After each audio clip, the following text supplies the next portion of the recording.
সকল জাতক জাতিকাদের জানা উচিত, যদি লগ্ন আপনাদের বৃশ্চিক হয়, তার দশম ঘর হচ্ছে এইটা, এর মালিক হচ্ছে রবি। যদি দশমপতি যদি রবি হয়, রবি যদি এই ঘরে বসে বা অন্য কোনো ঘরে যদি বসে রবি, তা রবি থেকে 6, 8, 12 এটাকে বলে দুস্থান।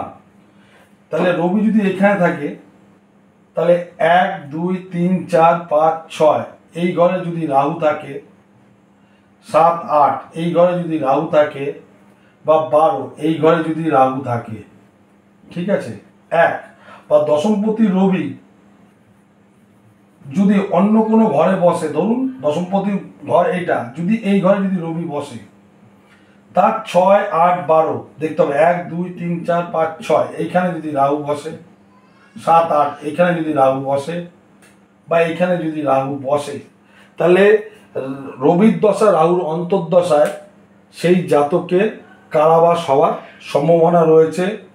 এছাড়া রাহু যদি দুর্বল অবস্থায় থাকে, কারাবাস হওয়ার সম্ভাবনা রয়েছে।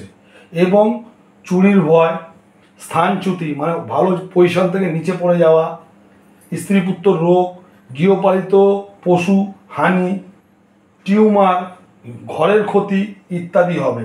কিন্তু এই অবস্থায় যদি কেতু যদি দ্বাদশে থাকে, লগ্নের দ্বাদশে যদি কেতু থাকে, সে যদি শনির নক্ষত্রে থাকে, কারাবাস হলে দীর্ঘদিন সে কারাবাস থাকবে।